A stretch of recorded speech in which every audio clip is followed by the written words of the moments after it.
How's everybody doing? You guys hear me okay? All righty. It is a little bit after 6, so we're going to get started. I have a special guest tonight. We have Julian Mercado.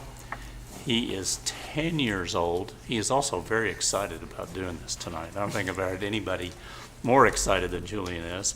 He is in the 5th grade, and he goes to school at Jefferson. His mom, Sarah Hamby, is here with him. And so with that, I'm going to turn this over to Julian. I call this meeting to order. There you go.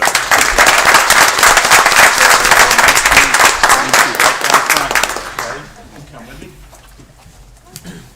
Do a picture real fast. Ma'am. Susie, cross you up. Right over here, baby. This is going to be yours. Look there.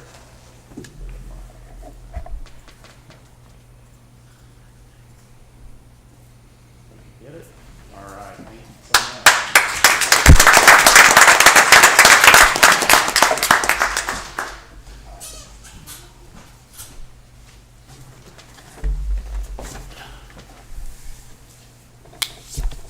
All righty.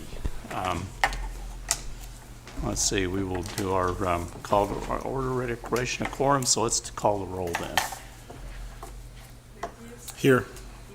Here. Flood. Here. Bolt. Here. Rutherford. Here. Seymour. Here. Salter. Here. Winham. All right, thank you, ma'am. And we will do our invocation, so Travis is going to take care of that tonight for us. Father God, thank you for the just a beautiful day today, God. We're so thankful for days that we can walk outside, God, and just be amazed by your creation. God, thank you for the amazing city that is Shawnee and its absolutely wonderful residents. God, we are so thankful that we have the amazing staff and God, just the leaders that we have. God, help us all to make the best choices for not only ourselves, but for the greater good of our community. God, we love you and we praise you. Through your son, Jesus' name we pray. Amen. Thank you, sir. Have our flag salute. I pledge allegiance to the flag of the United States of America and to the republic for which it stands, one nation, under God, indivisible, with liberty and justice for all. All right. Item 1, as always, is citizen participation. Same rules as always, 3-minute limit per person, 12-minute per topic. Our city attorney will be our timekeeper. We will not respond to you, so if you're hoping for a response, please stick around to the end for commissioners' comments. I believe we just have one name tonight. Rob Morris, you are up, sir. Floor is yours. How are you tonight?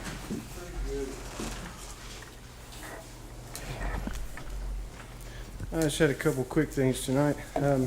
2 weeks ago, just to maybe clarify some things, we had 2 commissioners that abstained from the minutes on the consent agenda because they weren't here, and that's normal. But we had another commissioner from Ward 2 that happened to abstain from the entire consent agenda, and I was just curious as to why. No big deal there. Next was for agenda item number 7. Why weren't we told the truth about Franklin? And I'm referencing the city commission city commission meeting from October 4th here. Oops. Sorry. Question, Senator. So what are we going to bid for Franklin property? I don't think we know just yet. On the memo we see in number 7, it says that it indeed was going to be apparently a homeless shelter. And we said we didn't know what it was, and now it's not viable at all. So what are we going to do with the building now? Because I'm sure it's not going to be cheap to tear down or do something with. Next, I have, for the Johns Hopkins grant, who did we actually talk to that said it was okay we missed the deadlines? Like, can we prove that in writing that we talked to somebody from that grant program? And also, it kind of has to do with number 7, is it kind of looks like COCA is going to get the homeless initiative, that they're going to take over the homeless in this town maybe. We're starting them off with something small. So if we could clarify that, I'd really appreciate it. And lastly, I hope we don't play too much hopscotch on committees. That doesn't really look good, and it just hurts one committee to jump from that one to another. With that, thank you for your time. All right, thank you very much. All righty, item 2 is consider approval of consent agenda. Is there anything anybody wants to pull from that, or do we have a motion? I'll make a motion we approve the consent agenda. Thank you very much. I'll second. Thank you, sir. All right, so we have motion and a second for approval of item 2 on our consent agenda, so we'll call the question. And that passes 7-0. Item 3 is presentation by Animal Control, present Pet of the Week. And I think I saw them milling around out there. There we go. How are you guys tonight? Doing well. How are you? Great. I'd like to say good evening to everyone. I'm Justin with Animal Welfare. Currently at the shelter, we have 24 dogs and 2 cats. Of those dogs and cats, 5 have gone to rescue of the dogs, 6 have been adopted, and 1 cat has been adopted. And of that number, 3 have been reclaimed by their owners. Just a reminder, cold is here again, so we're reaching out and asking if anyone has extra dog houses or wire cages just to help keep the dogs warm, or keep the wire cages in the garage for the dogs. We're also looking for towels, fleece blankets, anything to just help keep them warm. So some donations at the shelter that we can give back to the community. We will also be closed Thursday and Friday for Thanksgiving, but we're going to open up Saturday at regular time, which is 8 to noon. And this is our pet of the week. This is Mara. She's 1 year. She's been spayed, and she has a rabies shot. She's a pit mix. She loves people. She's greeting everyone as they came in. Everyone's her friend. She loves to play, and she loves fetch. Good. Thank you guys very much. Thank you so much. Thank you. Have a good night. You too. All righty. Item 4 is presentation from OG&E liaison Emily Rothrock Tate. How are you? It's good to see you again. Mayor Bolt, thanks for having me. Hello, everyone. It's been about a year since OG&E has had a community affairs manager in this role, so I wanted to come and introduce myself and talk a little bit about OG&E and the city of Shawnee. This obviously is an ongoing conversation, and I'm going to be your main point of contact. I'm your main point of contact for every elected official here on this horseshoe, and of course our city management and our public works director. This will be a very short presentation, which easily could be over an hour and a half, and that's why I'm going to spend time with each and every one of you to dive into each of your individual questions about your individual awards.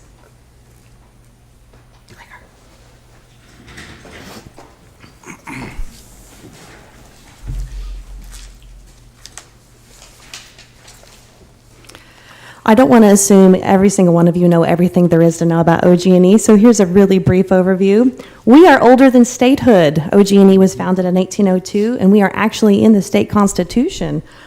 We are also now a publicly traded company, and we're a regulated utility. In case any of you are stockholders, thank you. As of a few days ago, our stock was $34. So, you know, we're no Paycom, but hey, we're hanging in there in the NASDAQ.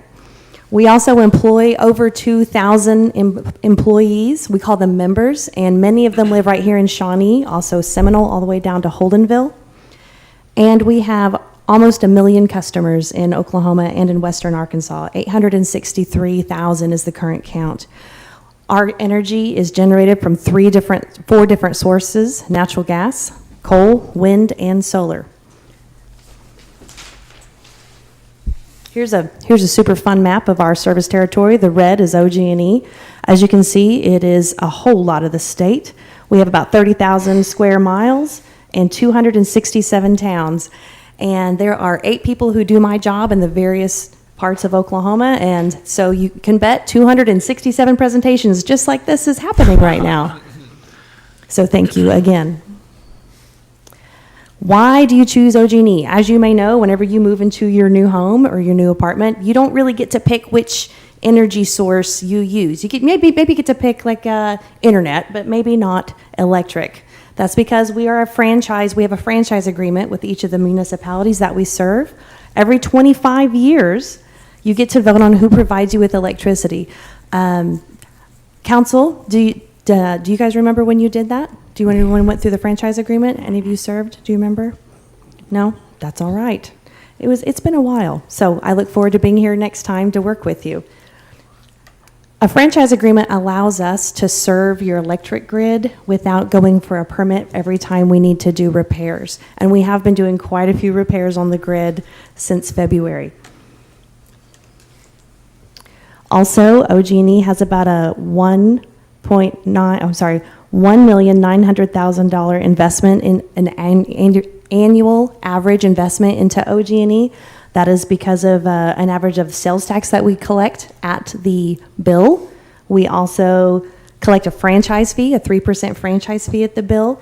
Both of those go right back to the city. And then, of course, we give about just over $200,000 in free service to the city of Shawnee every year as well.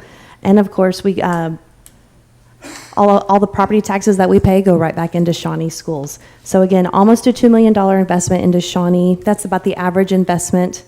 And as we meet individually, I can have more specific numbers for you. So thank you for choosing OG&E almost 25 years ago. This is me before COVID. I am your main point of contact for all elected officials in the Shawnee area and for every municipal employee. I'm here to serve as your personal first point of contact. That's my cell phone number. That's my email. I also have business cards in my pocket. So yes, this means you can call me when your power goes out. Of course, the first thing I'm going to say is, have you called it in? And then we will work together to find the quickest solution for yourself and for your ward. Of course, our first priority in Shawnee is going to be making sure the hospitals and the nursing homes are taken care of, as well as all of our priority circuits, including EMSA, where 911 calls are coming through, your water treatment plant, your sewer, and various other emergency aspects needed in a crisis. And also in times of good. I'm always good for a sponsorship for your favorite nonprofit. We are regulated. Let me get to that slide. We are regulated by the Oklahoma Corporation Commission. It's a state regulatory agency managed by 3 elected officials at the state level. They also regulate fuel, oil and gas, other public utilities like our good friends ONG, and of course transportation. We have an entire department dedicated just to working and maintaining our cooperation with the Oklahoma Corporation Commission. In addition to the OCC, we are a part of the Southwest Power Pool. I bet after February, every single one of you is more familiar with that phrase. The Southwest Power Pool is a power grid operator. We are one of 15 states on that power grid. And think of the SPP like air traffic controllers monitoring airspace. That's a pretty good analogy of the SPP to power as air traffic control to air flight. For contrast, in Texas, the Electric Reliability Council of Texas is deregulated. And back in February, the Texas system made it very difficult for the state to mitigate fuel shortages. They actually had it worse than us. So we don't want to go through that again, do we? And then here's a map of that Southwest Power Pool in case you haven't taken a look at it in a while.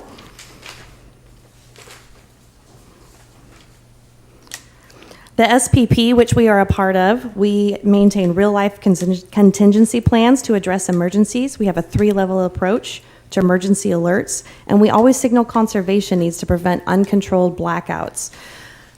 So in the future, if we have each other's contact information, in worst case scenario, we are dealing with brownouts, that is information that I can share with each elected official, is how to prepare for brownouts, when to expect them to come on and come back off. I know I've used the word grid a lot. What is the grid? You may have heard that in OG&E commercials or in the letters that come in with your bill. What is a grid? It is quite literally a power plant, a transmission line, the substations, main distribution lines, service lines, tap lines. It is an interconnected network that delivers electricity. The grid is literally our infrastructure, whether they're buried, whether they're overhead. That's what a grid is. It's all of the stuff we use to get power to you. And we're updating the grid constantly. Because of our grid enhancements over the last year, we are confident we can provide a more reliable, resilient, secure, and efficient power to you, our customers, so we can better meet your needs and so we can grow. Grow through our substations so we can help each of your economies grow. And just to reiterate, your energy comes from four sources: natural gas, coal, wind, and solar. We have to use a balanced mix in order to provide reliable electricity, because when the sun isn't shining and the wind isn't blowing, we don't want your service to be interrupted anymore. And so that's why we use a mix of those four resources. Let's talk about something fun that I'm sure every single one of your committee members are focused on: economic development, quality of life. This is one of the more fun aspects of this role, is in addition to being your point of contact in a crisis, I'm here to talk about building and site selection through economic development, through business intelligence, workforce analysis, innovative incentives, and clean energy advantage.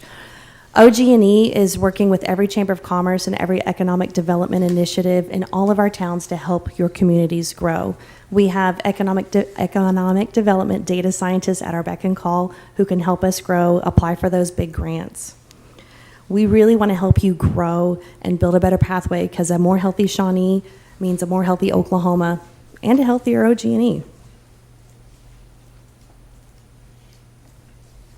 Let's talk a little bit more about restoring power. Really why I'm here today, to have FaceTime with each one of you people on the City Council. As elected officials, I understand that you're used to receiving all kinds of questions. I'm here to help you answer those utility-related questions a little bit easier. So what do you do when the power goes out? First and foremost, report that outage to OG&E. We are not perfect. Sometimes our system is not going to immediately let us know when somewhere in your ward the power has gone out. So please report the outage first, and then you are welcome to text me, because I spend time with and have a direct line of communication with the troubleshooters who are going to be fixing the power outages in your area. I know the last time we had a wind event, I immediately texted Andrea and I said, "How is the city? I'm in Muskogee right now. What's going on?" She goes, "We just had a down power line, but it wasn't live and your crews are working on it." So that constant line of communication. But Andrea can't speak for all of the wards, so I absolutely want to hear from you should problems arise. Also, there's some phone numbers to call. You can also sign up for text alerts. Just depends on your type of communication style that you want. And then while we're talking about power outages, I want to encourage each and every one of you to, when you see crews out in your ward and in your communities, be sure to encourage your constituents to put away their animals, because many times the crews will need to be in the backyards of people's homes, and we don't want any animals to accidentally be let out during bad weather, or we don't want any accidental animal attacks because a new person was in their backyard. This is a surprise issue that we actually dealt with quite a bit during the last weather event. So please know that safety is our first priority for our pets as well as our people. And how is power restored? Well, when we assess conditions and make repairs, we always prioritize safety first.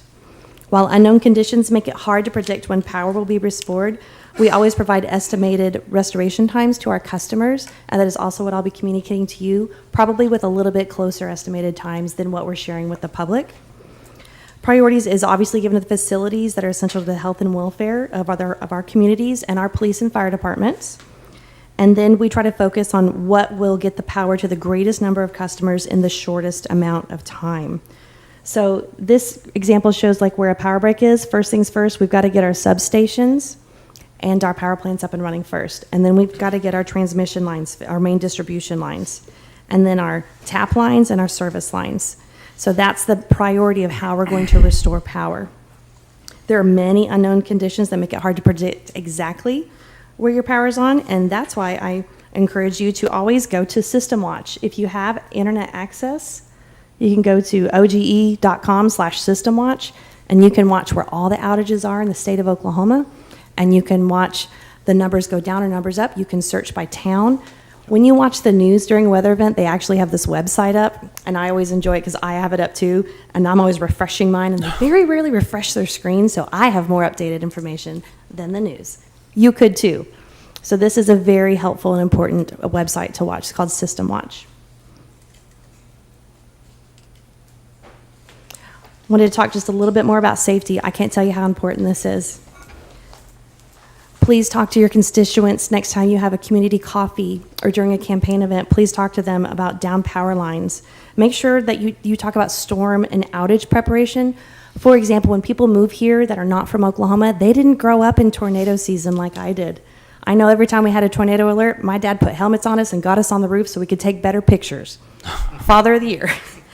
But for those of us who maybe didn't grow up in Oklahoma, make sure that they are weather aware and they know how to handle storms.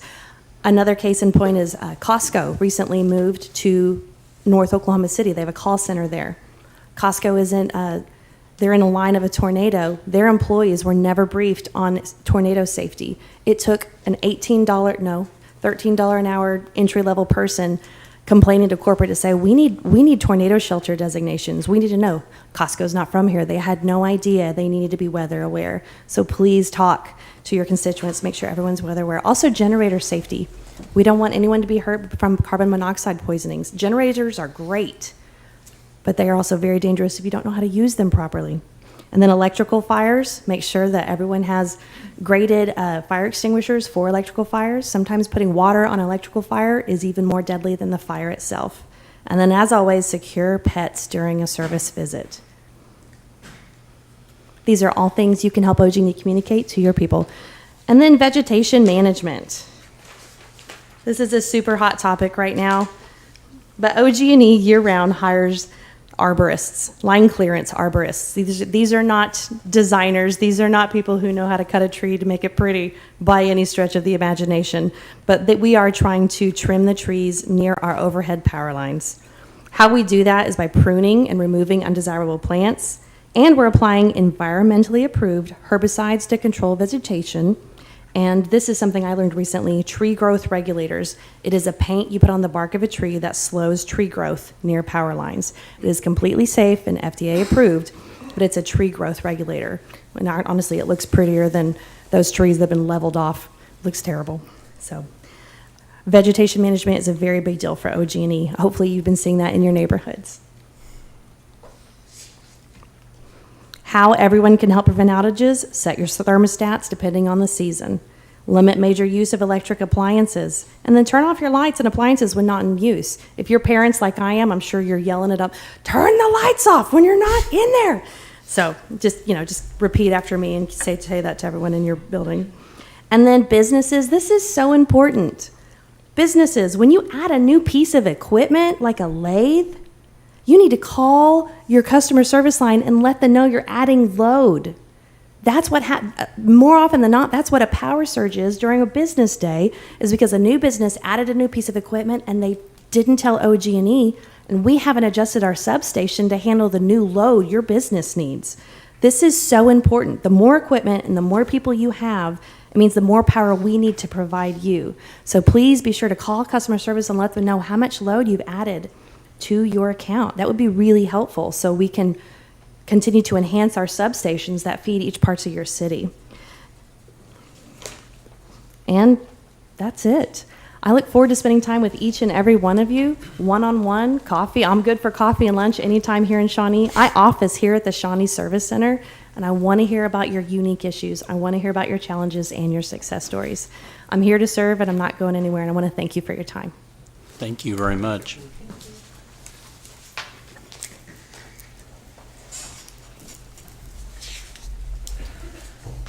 All righty, item 5, consideration of Johns Hopkins University Cities of Service Love Your Block grant agreement for cash funding. And Mr. Foose, good to see you. Yes, thank you, Mr. Mayor and Commissioners. As you're aware, in September, the City of Shawnee was selected by the Johns Hopkins University Cities of Service Love Your Block program. Shawnee is one of 8 communities across the country chosen to participate in this program.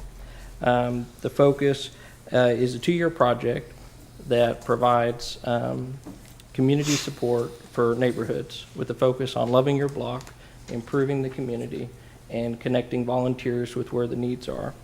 This is the agreement we received approximately 2 weeks ago. that will allow us to accept the $100,000 in funding. Of that, Each year, it'll be split up, 50,000 once the agreement's submitted, and 50,000 a year from now.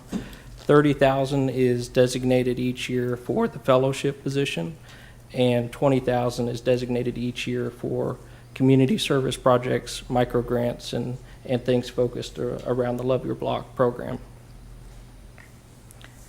Happy to answer any questions. I got any questions?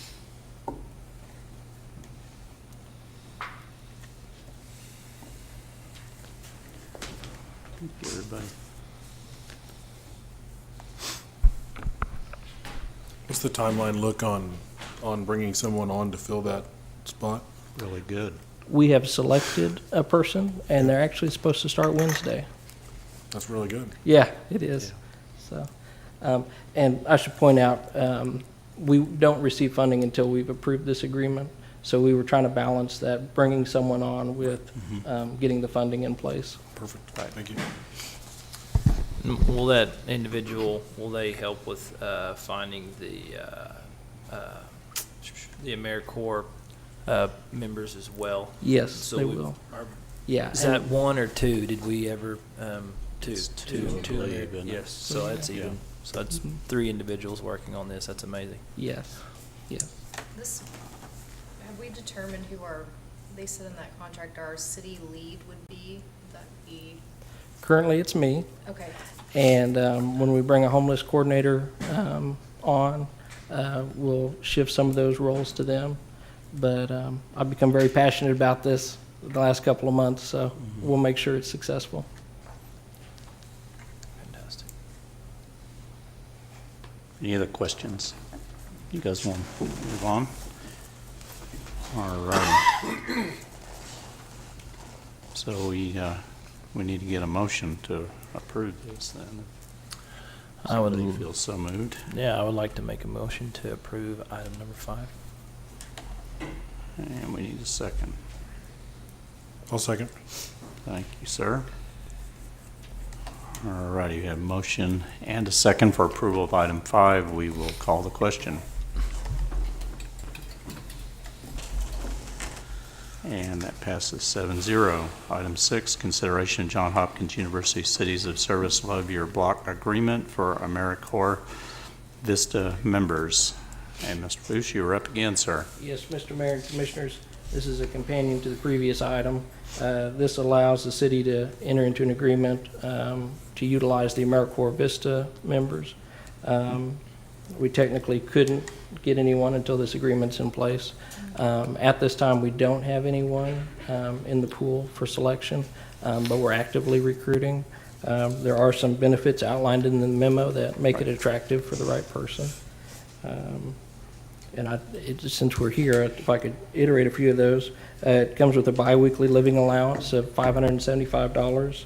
At the end of the service year, they get an education voucher of approximately $6,400 that can be used for tuition, that can be used to pay down federal student loans or applied to future tuition at a federally accepted university.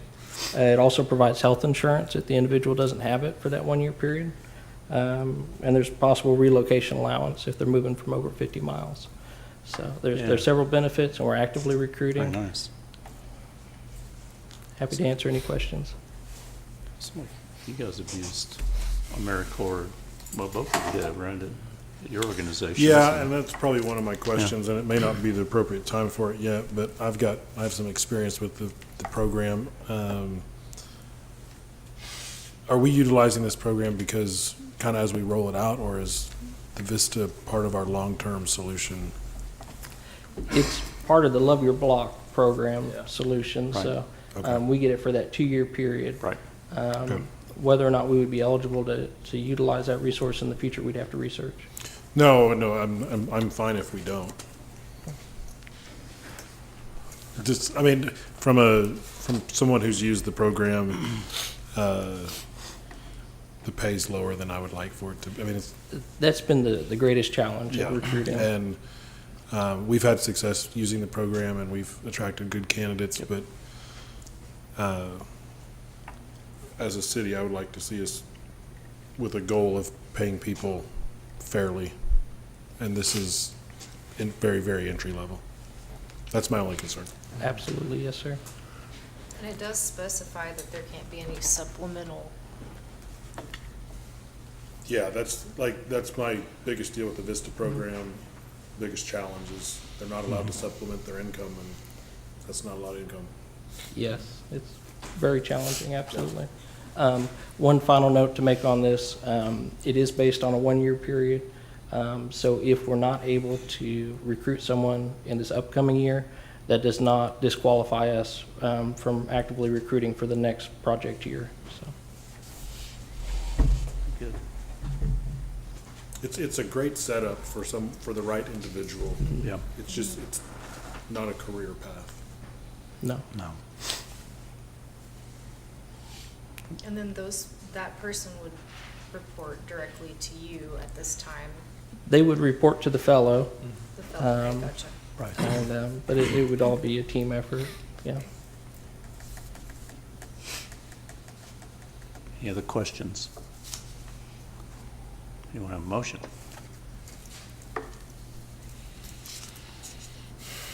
I'll make a motion to approve item 6. Thank you, sir.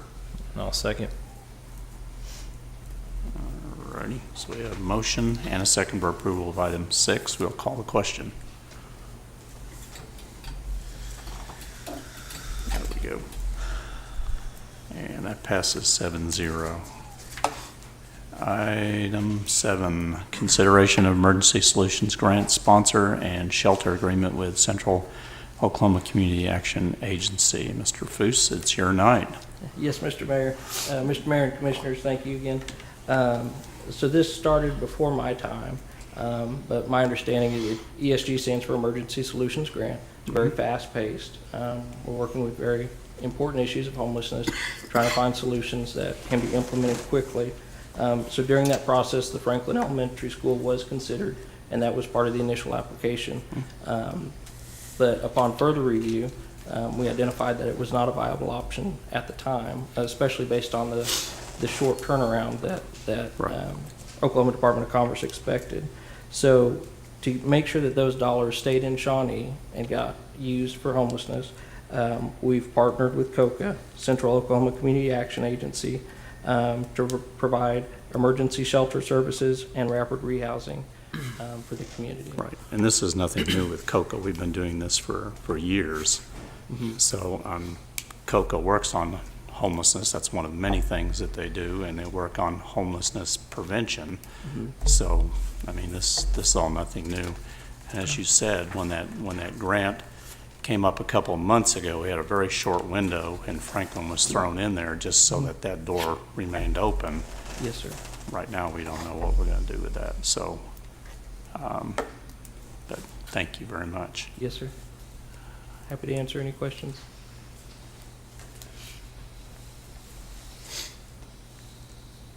Anybody got any questions? If not, do we have a motion?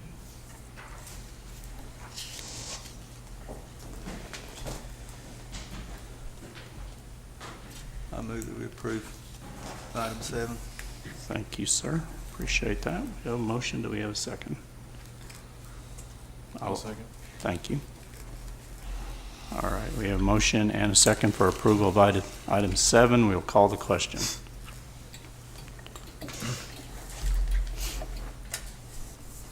Motion passes 7-0. Item 8, consideration following budget amendments for fiscal year 2021, 2022. How are you doing?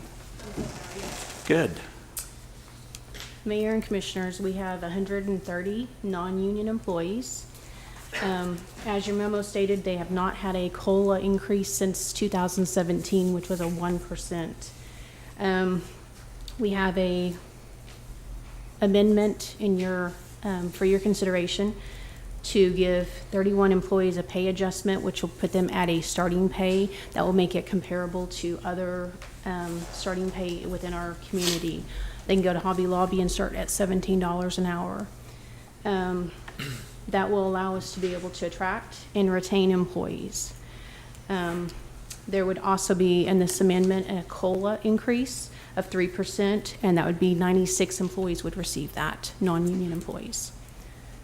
There are 34 that will not receive any kind of increase, and those are the upper management, already at maybe a higher salary.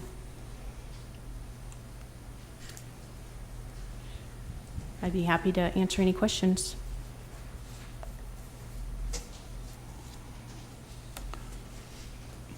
Any questions? I have one. Here we Is go. there- Go. Is it possible in the future, or is there a reason we didn't include this in the regular budgeting process? It was denied. I've been working on this for a little over a year. Denied by, Management. gotcha. Thank you. Okay. Any other questions?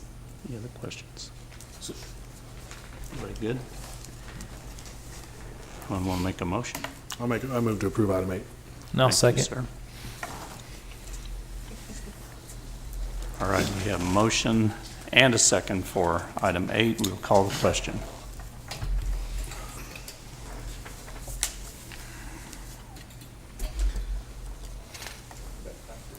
Did you, I don't think your button went there.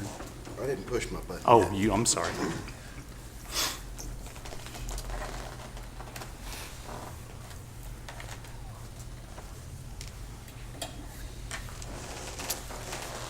Item passes 7-0. Wasn't trying to rush you, I just thought maybe it didn't get it.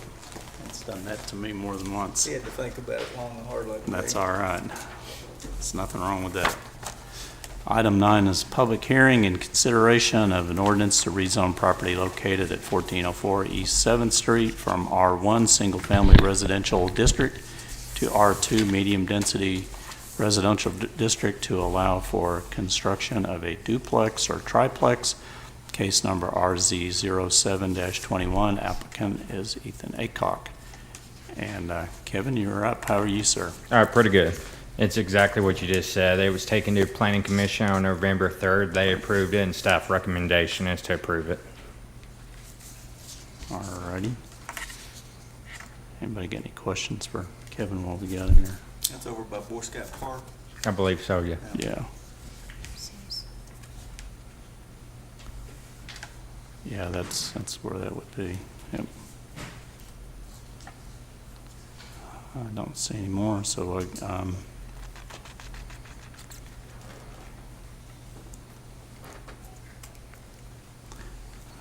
all righty, not seeing that. I guess what we will do is we will open the public hearing. Thank you, Kevin. Is there anyone here to speak in favor of the proposition? All righty. Anybody here to speak in opposition to this proposition? All right, seeing none, then we will close the public hearing. Any other discussion up here? Seeing a motion? I'll make a motion to approve. Thank you, ma'am. We have a motion for approval. I'll second. And a second. All right, Mr. City Attorney, you are up. Thank you, Mr. Mayor. An ordinance concerning the zoning classification of the following described property located within the corporate limits of the city of Shawnee, Pottawatomie County, Oklahoma, to wit, Colwell Edition, Block 4, Lots 4 through 6, City of Shawnee, Pottawatomie County, Oklahoma, from zoning classification R1, Single Family Residential District, to R2, Medium Density Residential District, and amending the official zoning map of the city of Shawnee accordingly. Thank you, sir. All righty, we have a motion and a second for approval of item 9. We'll call the question.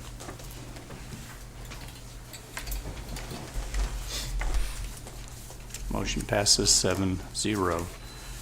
Item 10, consider bids, Independent Street Sidewalk Improvement. And Seth, how are you, sir? Pretty good, Mayor. So we had a little bit of a snafu and forgot to include the opening within the consent agenda, so you'll have to Right. bear with me as I somewhat awkwardly open these bids in front of you and write them down. So Just take your time.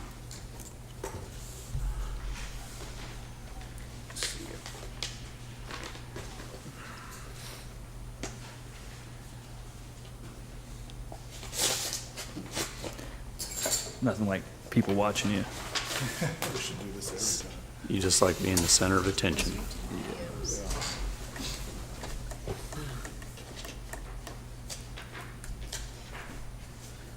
So the first bidder is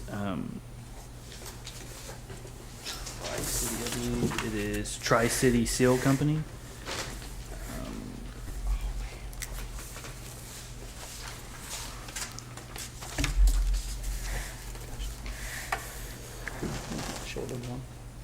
Yes. Their base bid is $732,660. Could you say that one more time, please? Their base bid is $732,660. Their alternate total is $24,836 for a base bid and alternate total of $757,496.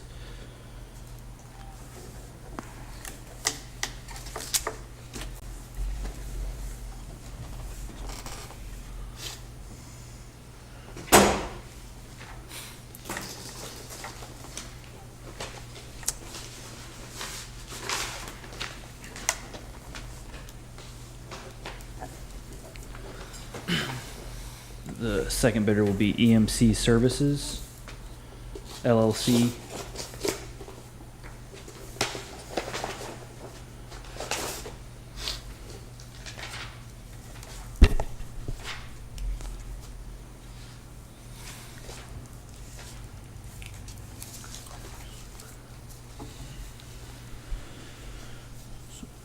Their total base bid is $417,926.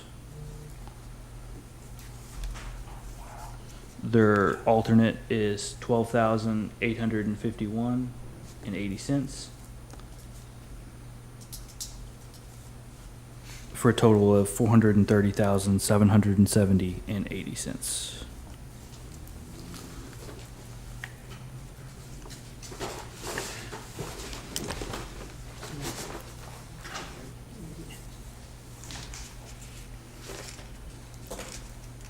Third bidder is SAC Services, Inc.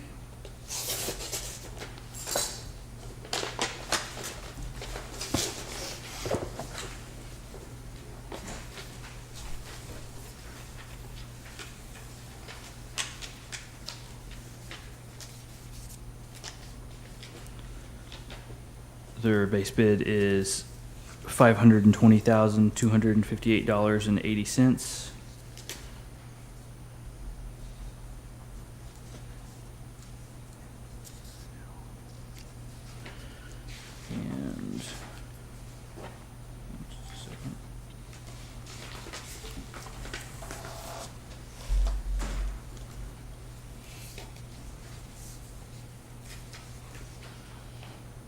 They did not include an alternate, so I will have to figure out that.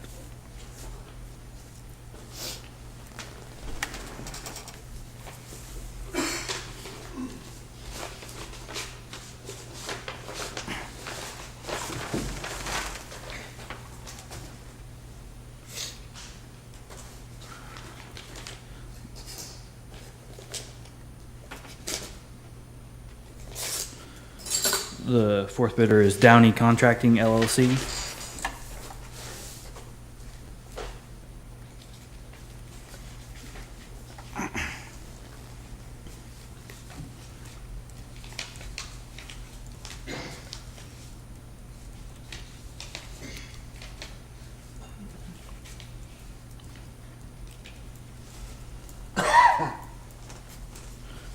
Their total base bid is $557,337. Their alternate is $22,981. Excuse me, $22,989, making their total. I'll have to add that up later because that's not correct.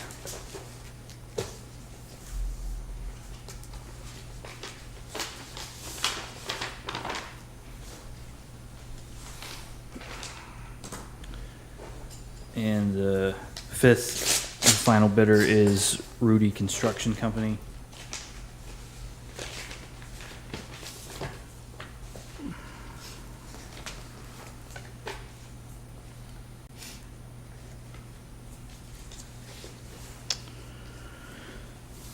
Their total base bid is $496,105.75.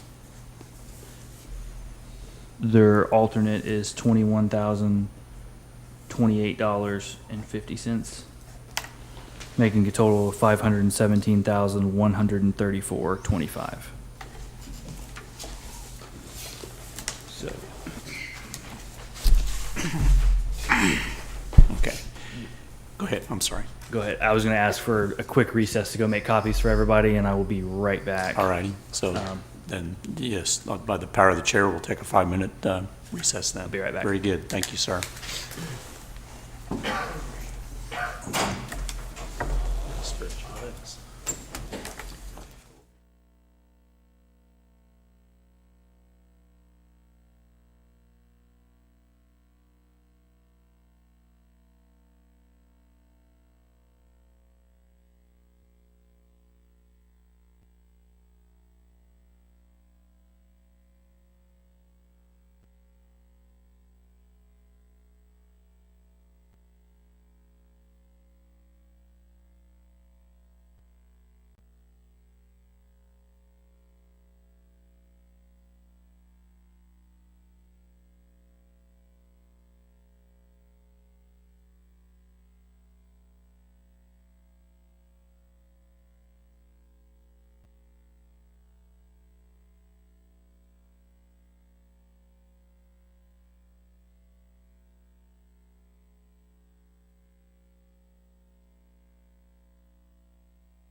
Board before till next commission meeting or future commission meeting to review the bids and make sure all their bonds are correct.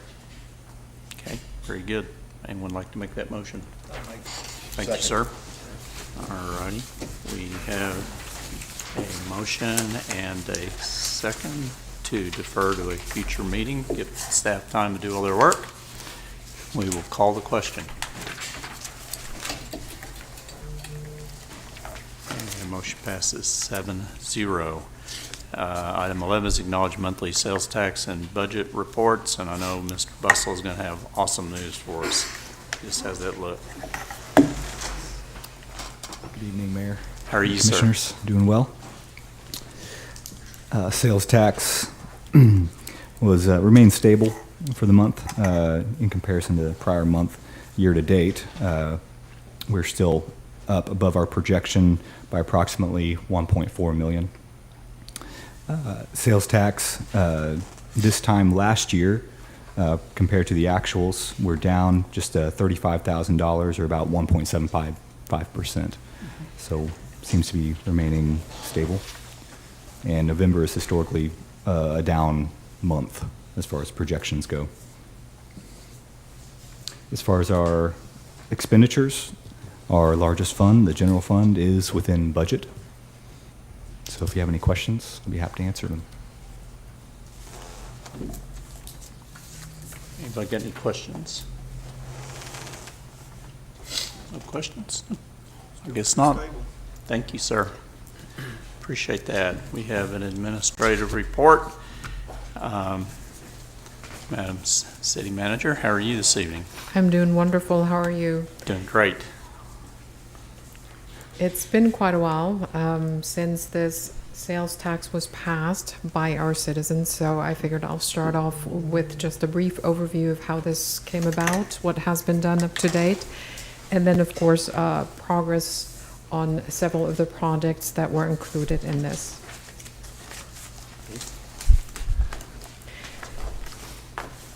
Shawnee City Commission approved the necessary ordinances and actions on April 2, 2018. That is how long ago this is. And this was done in order to send the sales tax question to the citizens. Now that proposition number 4 passed on June 26, 2021, and it raised our sales tax overall to 9.495. That includes the city portion, the county, and of course the state. We do not have the highest sales tax throughout the state of Oklahoma, but it is significant. The rate became effective on October 1st and will expire, October 1st, 2018, will expire September 30, 2028, so we have 10 years. The city of Shawnee conservatively estimated this tax, the proceeds, and 1/8 of 1%, 0.125% of that was dedicated to police, fire, and emergency management, so for public safety. Another 1/8 of 1%, again 0.125, was assigned for expenditure for street and roadway projects, and then 1/4 of 1%, 0.25, was specifically allocated to public parks and other public facilities.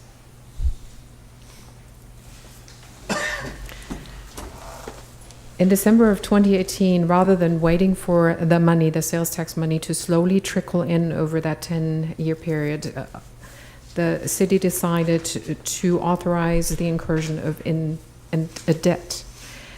Shawnee Municipal Authority issued the first sales tax revenue note in 2018 in the amount of about $10 million.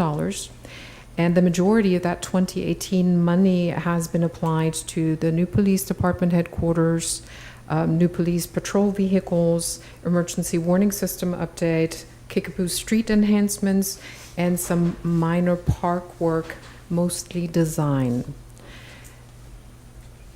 In 2020, September specifically, a second sales tax revenue note was issued, and the disbursement from that particular note will go to several of the other projects that we had on the list that was to be accomplished with this capital improvement program. Now, as you may have noticed, I clicked too fast, and this is a very temperamental clicker. Not included in either the 2018 or 2020 note were several of our projects, and these are pay-as-you-go, so we had to wait for a number of years. We are now 3 years into a 10-year period. We have collected a little bit of money in addition to paying what money we have already received from the notes that were issued. But the Expo Center, the library, and the senior center specifically, they were not funded with any debt, and therefore we have to wait until we have enough sales tax accumulated in order to be able to move. And you may remember that we just most recently had a fencing project for the Expo, and then of course the roofing project that is currently ongoing. So we had to wait. However, I remember at one of our most recent commission meetings, we were talking about the speed of government. The speed of government is a little slower. We are entrusted by the public to make the best use of these funds, and therefore we have to go through certain processes and follow all kinds of procedures in order to make sure that we use the money as wisely and as best as we can. So going through the planning process takes time. Going through the design takes time. Then we have to go out for bids. We have to, kind of like we looked at those bids today, we try to find the lowest bidder to get the best improvement for the lowest price. And then we move to construction. And as you can imagine, this takes a number of years to get through all of this from start of the project to the very finish. To date, again, remember, we're 30% into this 10-year period. We have expended $6.4 million through these two notes and with some of the accumulated sales tax money. Overall, we've already collected $9.9 million. The $6.4 million that have been expended to date do not yet include the fencing project or the roofing project for the expo. So those numbers they change as soon as we approve something new and get those contracts rolling. And then I wanted to specifically talk about all of the different projects. The bond language itself was relatively vague in terms of, this much is assigned to public safety, this much road and streets, and the rest is parks and public facilities. But of course, we went to the public with a certain list of projects in mind. And so this is the list of projects again for review. The police department headquarters construction is complete, but there is a minor punch list that I know our police chief is going through on just minor updates that the contractor is still doing. Police department looks wonderful, so that project is essentially complete. Patrol vehicles, rather than just the 25 that we thought we were going to be able to get, we actually got 40 vehicles, which is awesome. Fire station number 1 and 3, we're still in the planning stage. No major movement there. Fire engine, that project has not yet started. Fire training structure, again, in the planning stage. We are in the process of retaining an architect to look at a master plan for that particular site to make sure that, again, we expend the money in the most efficient way we can. And the emergency warning system, that has also been completed. The reason that is shown with a slightly different color is because it actually came in a little higher than the $250,000 that we had anticipated. Not much, but a little higher. On the street and roadway projects, 45th Street, Kickapoo, all the way to east of Harrison, pavement and overlays and panel replacements. Both of those projects are ongoing. The design is in progress for Kickapoo. You know that we had just gone out for public review of the 30% design, and we've received just a few comments back, not a lot, but we hope to have this project back in front of the commission for the final design at the next meeting. Ultimately, you see that number there, 3.5 million in that slightly. I wanted to make it red, but I couldn't because then you wouldn't have been able to see it on the screen. I can tell you that was a woeful underestimation. That whole project is going to cost more. The project cost is more akin to 15 million. So the 3.5 million that we have allocated will only get us a little bit of the way. We're going to have to go out and find more funding for that project. The pavement overlays and panel replacements, we have a laundry list. Many projects have already been done, but we have a lot more to complete on that. So that is truly work in progress, construction in progress. Oh, promise. There. Parks and public facilities. Implementing the parks master plan, you may remember that 2 of the parks had been singled out by the 2017 design plan. So we are looking at Kidspace Park and Woodland Veterans Park. The design is at the 65% stage, and I know that sounds kind of funny, but it's close to final. We're working on the final right now. Kidspace is a little bit ahead of Woodlands Veteran Park. Kid Space can go out to bid at the beginning of next year, but we will still be looking at construction will take at least a year from that point. And Woodland Veterans Park is about 8 weeks behind Kid Space Park. So we will be done in spring of 2023, as long as no other epidemic or anything else happens to us. Sidewalks and Trails, we've been doing a whole lot of work behind the scenes. Oh, I skipped Expo, absolutely. Fencing, roof, and there will of course be other remodel projects going on. Again, we've gotten a great roof restoration bid, we've gotten great fencing bids, but there's a whole lot of work that needs to be done at the Expo, just simply because there have been multiple years of deferred maintenance. So again, we will make the best use of that money. Sidewalks and Trails, we've done a lot of design work. It looked like we were not doing anything, but that is getting ready to be kicked off as well. And of course, from the color of that number, you can imagine that we're not going to get to do everything, but we have design for all of the sidewalks that we want to accomplish. We have that done. We just won't be able to build it all at one point in time, at the same time. Library roof and remodel, small tasks have been completed, but the actual roof has not been worked on. Same with the senior center. Again, small tasks have been completed already, but the roof has not been touched yet. Community center, exactly the same way. And then we get to the very last on our list, the Santa Fe Depot. The design is complete. What the City Commission approved, that was almost a year ago now, was the architectural design. It was the review of the building and then the architectural design for the roof replacement. I know that when you go back and look at those documents and you just look at the headings, it says roof project, but it was only the design work that was done. That design work cost us a pretty penny, but it was really necessary to get the information on what needs to be done, how can we restore this building, what does it take, and specifically how much does it cost. The $400,000 that were allocated as part of our capital improvement half-cent sales tax falls woefully short of what that building truly needs. That will be the topic of our special work session, because we really need to find some additional grant funding. We need to find other sources.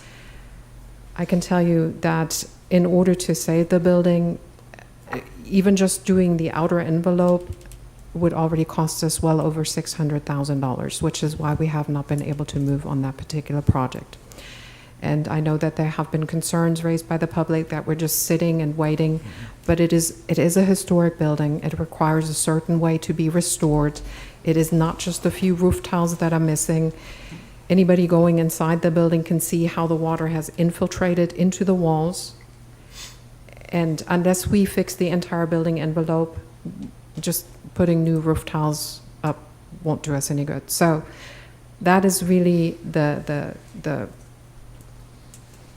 that is the biggest problem among our half-cent sales tax projects. We've made some great progress on other projects, but this one, it will require special attention, and therefore we have a scheduled work session on December 6th, and we have not posted it yet, but we will.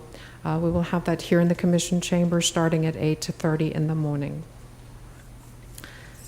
I'd be more than happy to answer any questions.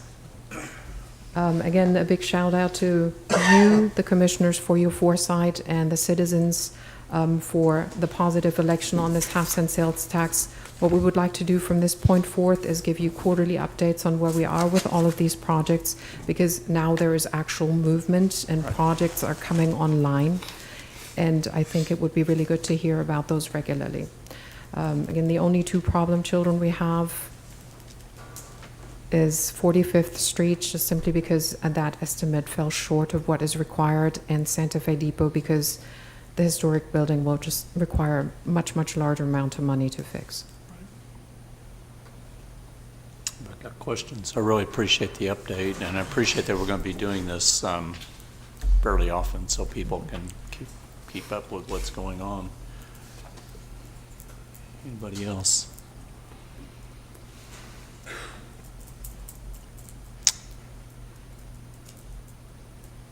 I'll make sure everybody's got an opportunity if you have any questions. Last one, do we have any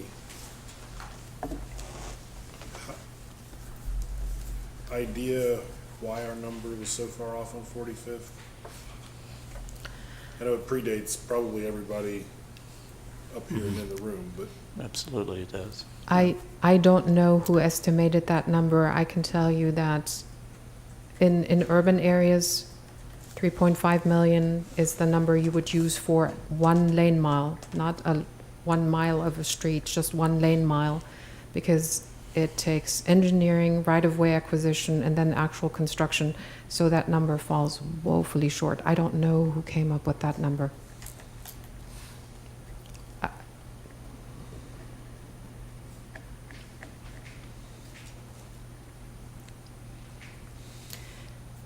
Then what's our plan from here?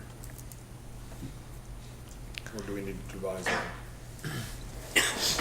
Ideally, we would use that money as seed money to pull down other grants, but we compete on a statewide basis for monies, for example, that are given to us from the ODOT, from the Oklahoma Department of Transportation. If we just used it as a drawdown for those other funds, the 3.5 million would be sufficient, but not on their own. So we will have to look at additional grant opportunities, very similar to what we will have to do for Santa Fe.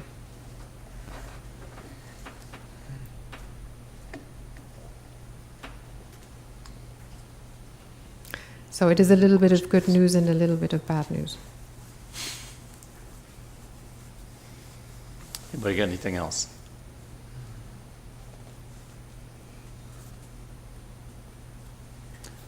I guess not. I guess you have explained it well. Thank you so much and appreciate the updates. All righty. Item 13, new business. No new business, Mr. Mayor. Thank you, ma'am.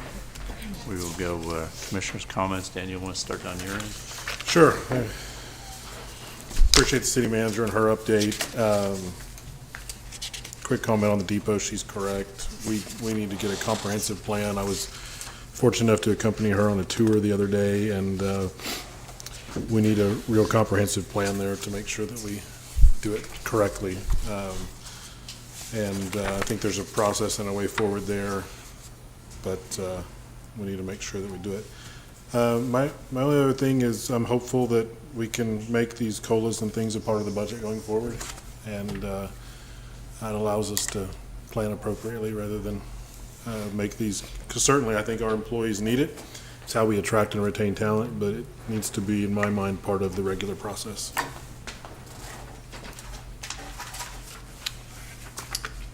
Thank you, Andrea, for your update.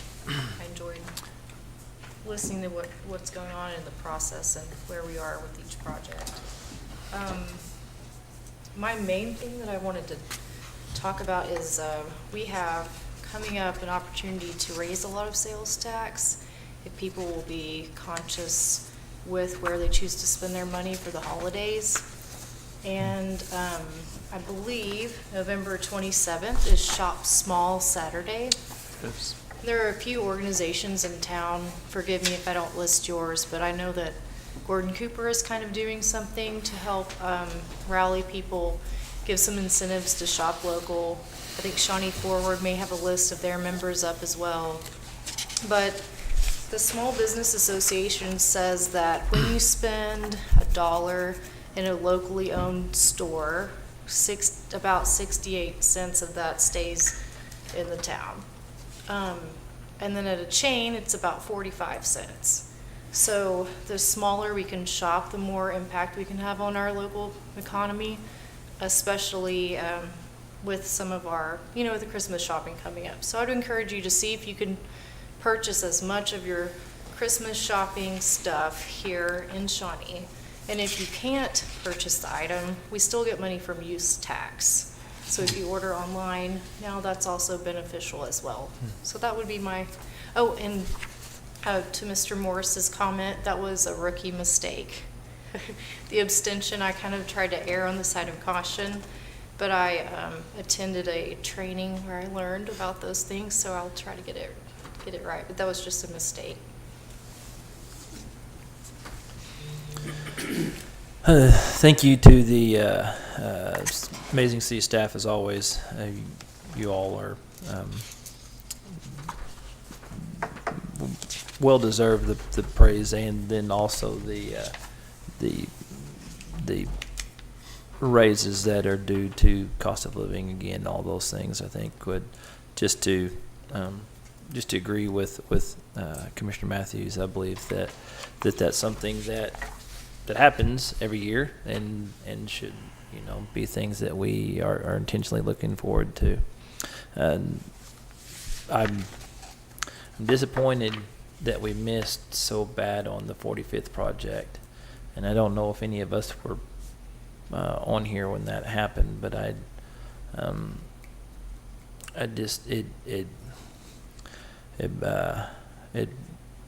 makes me a little bit disheartened, because I know that's a big miss, and hoping that we can be, I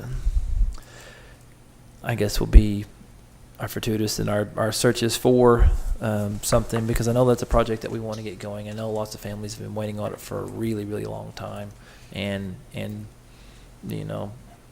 oops, we missed is not a good thing that we want to tell our citizens. And so thank you for catching that. Thank you for explaining it.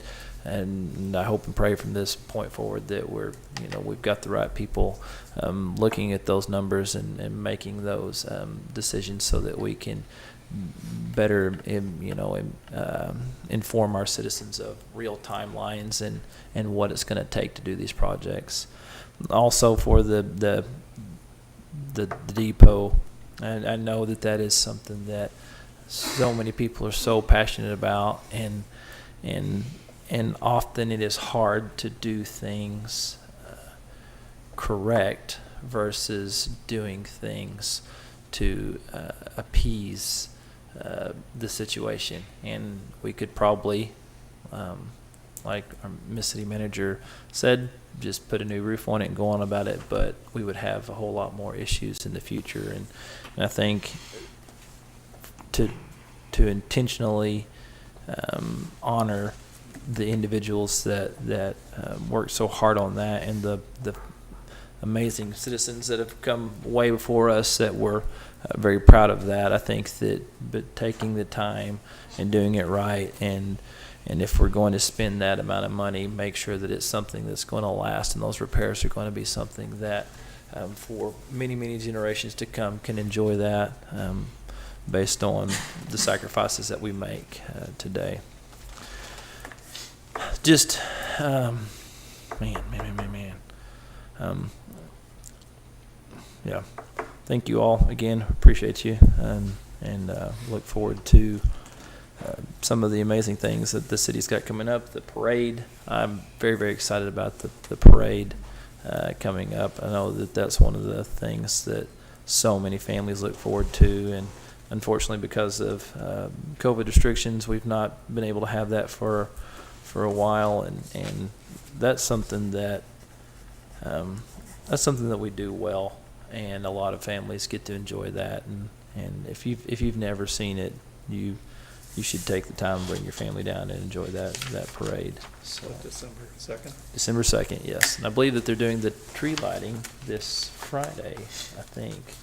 They might be doing that downtown, so I'm not for sure, but I think that might be on the agenda, maybe not, so we'll see.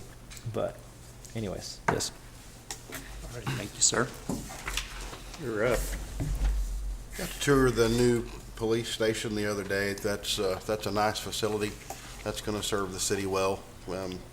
We've done good on that, so it looks good. Project updates, having those moving forward is going to be a handy thing. Keeps it fresh in everybody's mind. We know where we're at, so looking forward to that. Thank you for the sales tax report. We need them to go back up again. And nice to meet Emily from OG&E again. And now that we all have the a liaison, that can be handy every once in a while. Well, no, it'll relieve some of the linemen and guys that we all know from around here going, hey, what are you doing? I'm on a pole. What do you need? So thank you for the presentation. I think y'all went over pretty well everything, so I really don't have much. I'm speechless.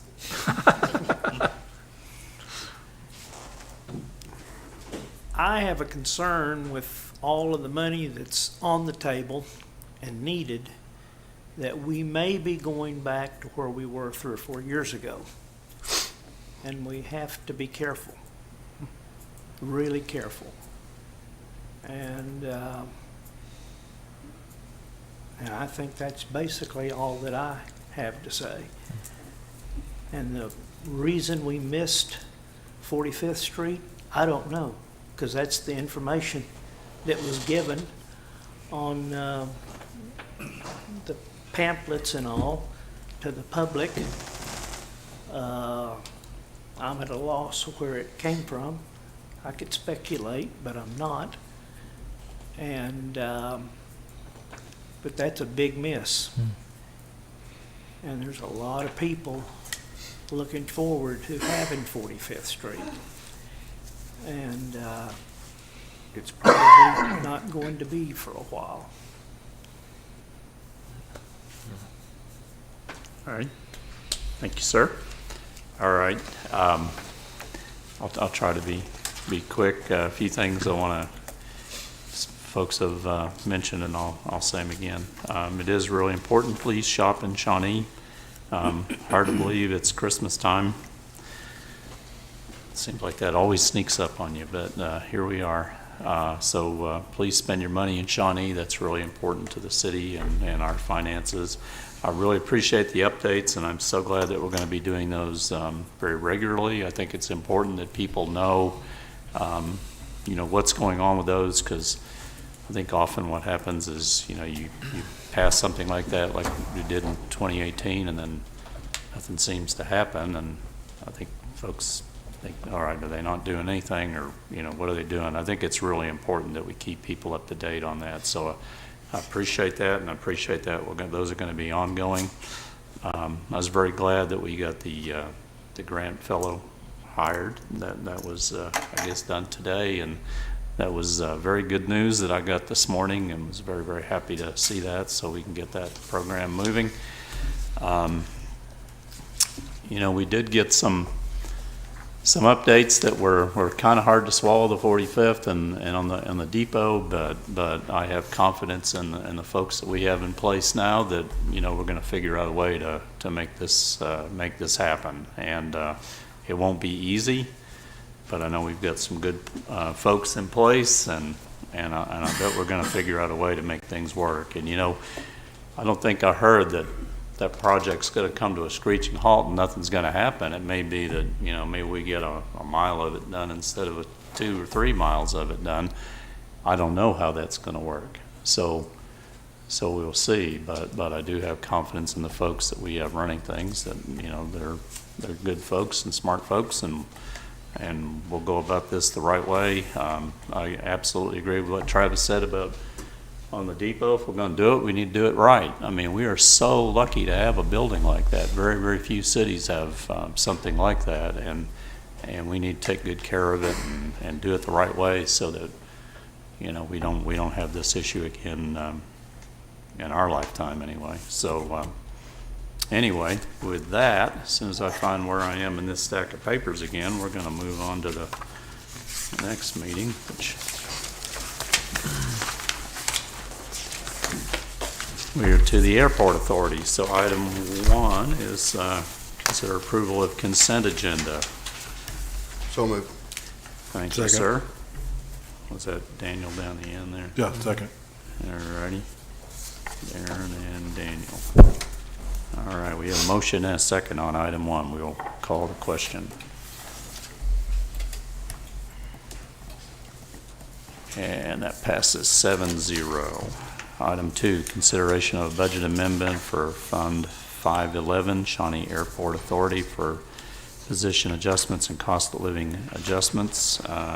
There's Jennifer. Well, you snuck up there on me. Yeah, this will be for the Shawnee Municipal Authority. Nope, this is airport. This was airport. Airport Authority. So this would be the employees that work with Bonnie. They have a Right. starting pay that is extremely low. It would bring them up to 1502. 15.02 an hour. Mhm. Okay. All righty, any other questions for Jennifer while we've got her? What are they at right now? They're at 11.56 an hour.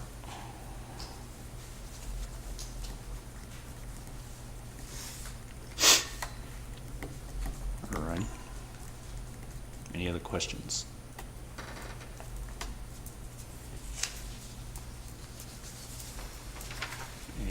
Have a motion? I'll move to approve. Thank you, sir. I'll second. Daniel and Travis. Okay, we will call the question for approval on item 2. And that passes 7-0. Any new business? No new business. Thank you, ma'am. We are adjourned. Move on to Shawnee Municipal Authority. Item 1 is consider approval of consent agenda.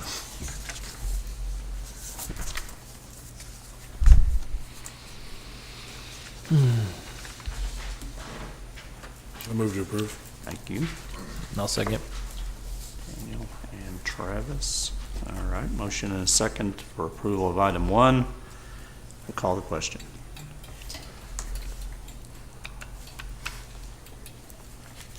And that passes 7-0. Item 2, consideration of a budget amendment for Fund 501, Shawnee Municipal Authority for position adjustments and cost of living adjustments. And Jennifer, you're up again, ma'am. I'm up again. This is for the Shawnee Municipal Authority. The employees had a pay adjustment in 2020. In August, I believe, 2020. This would just be for a COLA for them.